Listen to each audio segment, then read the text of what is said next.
கிறிஸ்துவுக்குள் பிரியமானவர்களே, கர்த்தரும் இரட்சகருமாய் இயேசு கிறிஸ்துவின் ஈடிய நாமத்தினாலே உங்கள் யாவருக்கும் என் அன்பின் வாழ்த்துக்களை தெரிவித்துக் கொள்கிறேன். தேவன் அருளிய அப்பம் பிரேயர் மினிஸ்ட்ரி சேனல் மூலியமாக உங்களோடு சந்திப்பதில் மிகுந்த மகிழ்ச்சி அடைகிறேன். இந்த நாளிலும் தேவன் நமக்கு தருகிற வார்த்தை 18ஆம் சங்கீதம் 32 முதல் 35 ஆகிய வசனங்கள்.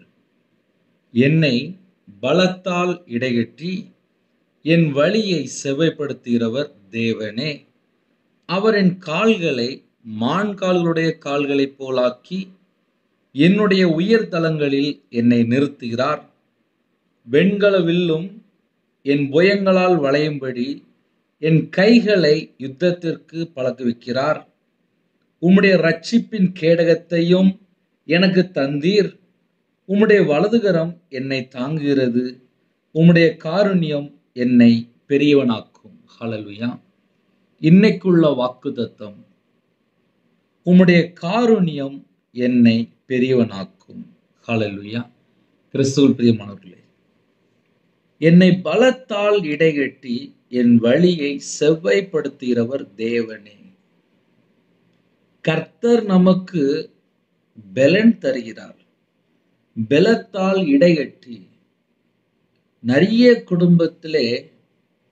குடும்பத்தில் உள்ள சூழ்நிலை, வாழ்க்கையில் உள்ள காரியங்கள், மற்ற கடன் காரியங்கள் சொல்லலாம், சிந்தனையிலே பல காரியங்கள் நம்ம சொல்லலாம்.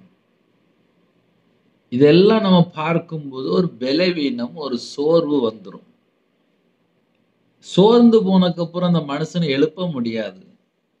ஆத்துமாவிலே சோர்வு, ஆவியிலே ஒரு முறிந்த நிலைமை, சரீரத்தில் ஒரு பலவீனம், இப்படி நம்ம நிறைய பாயிண்ட் சொல்லலாம். ஆனால் கர்த்தர் ஒரு குடும்பத்தை சந்திக்கும் போது, என்னை பலத்தால் இடைகட்டி என் வழியை செவ்வைப்படுத்துகிறவர் தேவனே.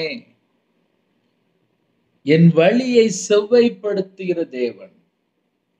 நம்ம எந்த வழியில நடக்கணும், அதுக்கு நமக்கு ஒரு பலன் வேணும். நம்ம கூட தேவன் இருக்கணும். என் வழியை செவ்வைப்படுத்துகிற தேவன். நம்ம எந்த வழியில போனா நம்ம நல்லா இருப்போம், அது தேவனுக்கு மட்டும்தான் தெரியும், மனுஷனுக்கு தெரியாது. என்னை பலத்தால் இடையட்டி நமக்கு என்னென்ன வேணும் அந்த எல்லா காரியத்திலும் ஒரு பலன் தந்து பலத்தை நமக்கு தருகிறவர் தேவன் மட்டும்தான். நிறைய குடும்பத்துள்ள காரியத்தை யோசிக்கும் போதே பலவீனமாயிருவாங்க. சில சகோதரிமார் ஜெபிக்க வரும்போது சோர்ந்து போய் தான் இருப்பாங்க. ஜெபித்து முடித்ததுக்கு அப்புறம் பார்த்தா அவங்களுக்கு ஒரு புது பலன் கிடைக்கும். என்னன்னு சொல்லி பார்க்கும்போது, தேவனோடு தொடர்பு கொள்ளும் போது ஒரு பலன். என்னை பலத்தால் இடைகட்டி என் வழியை செவ்வைப்படுத்துகிறவர் தேவன். என் வழியை செவ்வைப்படுத்துகிறவர் தேவன். அப்ப இன்னைக்கு வாக்குத்தத்தம் நிறைய சொல்லலாம். என்னை பலத்தால் இடைகட்டி, அது ஒரு வாக்குத்தத்தம் தான். என் வழியை செவ்வைப்படுத்துகிற தேவன், அதுவும் வாக்குத்தத்தம் தான். அவர் என் கால்களை மான்கால்களுடைய கால்களை போலாக்கி, அதுவும் வாக்குத்தத்தம் தான். சில குடும்பத்துல கால்ல பலனே இருக்காது. மான்கால்களுடைய கால்களை போலாக்கி, மான்ல அந்த காலுக்கு எவ்வளவு ஸ்ட்ரென்த் இருக்கும், அதே போல நமக்கு ஸ்ட்ரென்த் தருகிறார். என்னுடைய உயர் தலங்களில் என்னை நிறுத்துகிறார். உயர்ந்த ஸ்தலத்துல கொண்டு போய் நம்மளை நிறுத்துகிறார். இதெல்லாம் யாருக்கு இந்த கிஃப்ட் அப்படின்னா, நம்ம எந்த வழியில நடக்கணும், அந்த வழியை செவ்வைப்படுத்தி நமக்கு ஒரு ஸ்ட்ரென்த் கொடுத்து, அதே நேரத்துல உயர்ந்த ஸ்தலத்துல கொண்டு போய் தேவன் வைக்கிறார்.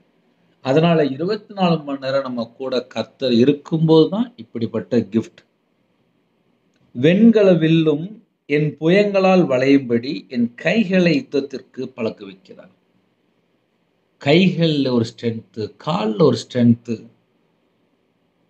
நமக்கு இன்னைக்கு ஒரு அருமையான வாக்குத்தத்தம்.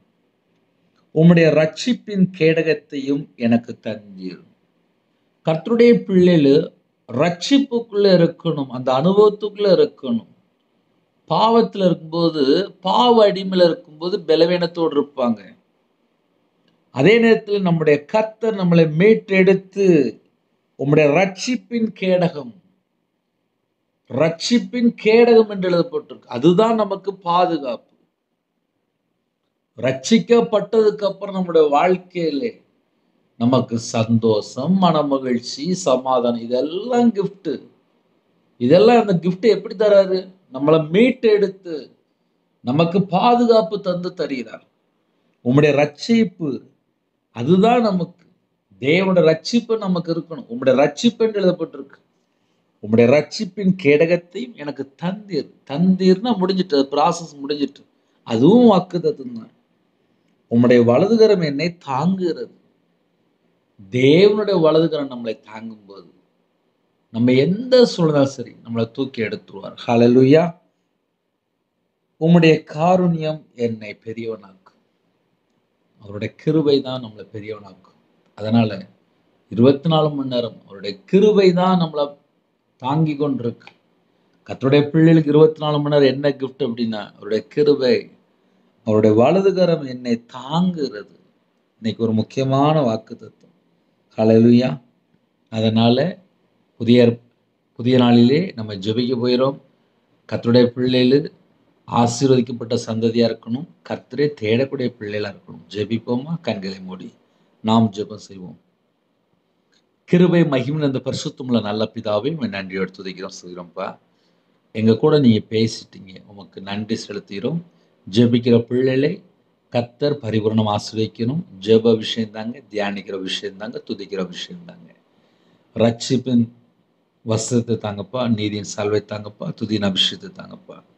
சிறு பிள்ளை முதல் கொண்டு முதியோர் வரை எல்லாரையும் உங்களுடைய இரத்த கொட்டைகளை வேலையடைங்க. இந்த நாளிலும் எங்கள் சிந்தனை கிறிஸ்துவோடு இணைப்பட்டும். எங்கள் இதயத்துக்குள்ளே கலாத்தியர் 4:6 தேவன் தமது குமாருடைய ஆவியை உங்கள் இருதயங்களை அனுப்பினார் என்று குமாருடைய ஆவினால் நிரப்புங்க.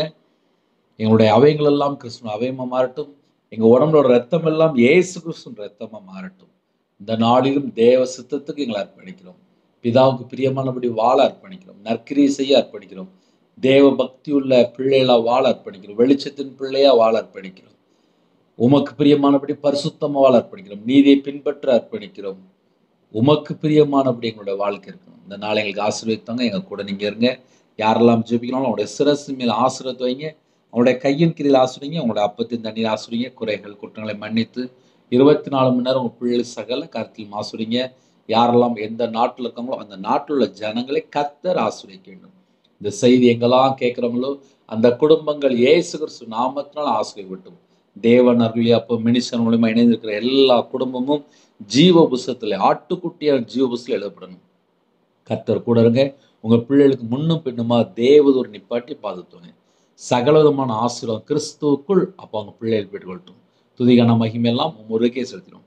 இயேசு கிறிஸ்து சொல்ல பிதாவே, ஆமென். தேவனுக்கே மகிமை உண்டாவதாக. கர்த்தர் தாமே உங்களை உங்கள் குடும்பத்தின் சகல காரியத்திலும் சம்பூர்ணமாக திருப்தியாக கர்த்தர் கொடுங்க ஆசீர்வதிப்பாராக. ஆமென். கர்த்தராகிய இயேசு கிறிஸ்துவின் கிருபையும் பிதாவாகிய அன்பும் பரிசுத்தனுடைய ஐக்கியமும் இப்பொழுதும் எப்பொழுதும் சதா காலங்களிலும் நம்மளோடு கொடுப்பதாக. ஆமென். God bless you.